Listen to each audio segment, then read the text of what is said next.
अब वो चौटाला गांव में जाएंगे। जी हां, वही चौटाला गांव जहां दिग्विजय चौटाला के परदादा चौधरी देवीलाल ने देश की राजनीति को बदलने का काम इस चौटाला गांव से कर दिया था। चौटाला हरियाणा का वो गांव जिसने अनगिनत विधायक, सांसद और बड़े बड़े नेता देने का काम किया। यहां तक कि हरियाणा का इकलौता गांव जिसने दो मुख्यमंत्री, एक देश का उप प्रधानमंत्री, एक उप मुख्यमंत्री और पता नहीं कितने एक सांसद और विधायक देने का काम किया।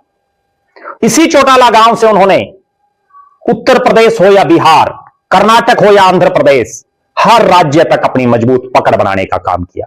इसी चौटाला गांव में अब दिग्विजय चौटाला ने 27 तारीख को होने वाली हिसार की छात्र हित महापंचायत को लेकर के 24 तारीख के दिन यानी 24 अप्रैल को चौटाला गांव के मेन चौक में कार्यक्रम रख दिया है।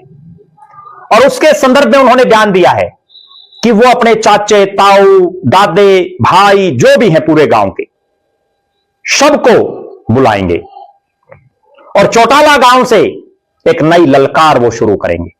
बाकायदा दिग्विजय सिंह चौटाला ने कहा कि उनके परिवार के मुखिया चौधरी रणजीत सिंह का उनके पक्ष में बयान आ चुका है। उनके चाचा और इंडियन नेशनल लोकदल विधायक दल के नेता डबवाड़ी के विधायक आदित्य देवीलाल का बयान आ चुका है। उनकी चाची और इंडियन नेशनल लोकदल महिला विंग की प्रदेश प्रभारी सुनैना चौटाला का बयान आ चुका है।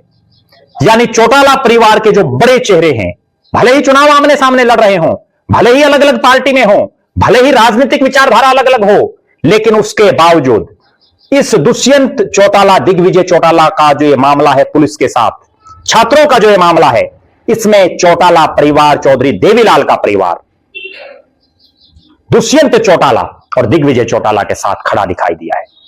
चौटाला गांव का जो ये कार्यक्रम है, इस कार्यक्रम पर पूरे हरियाणा की निगाहें रहेंगी, क्योंकि इस कार्यक्रम में अगर चौटाला गांव दिग्विजय सिंह चौटाला के साथ खड़ा हो जाता है तो उसके बाद प्रदेश में नायब सैनी सरकार की मुश्किलें बढ़ जाएंगी।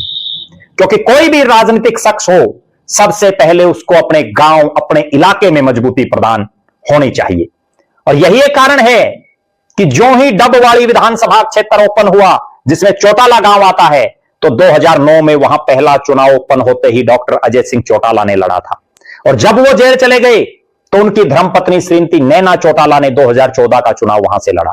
और 2024 में दिग्विजय सिंह चौटाला ने भी उसी डबवाड़ी विधानसभा क्षेत्र से चुनाव लड़ा। अब एक बार फिर से इस पूरे एपिसोड में मजबूती प्राप्त करने के लिए समाज में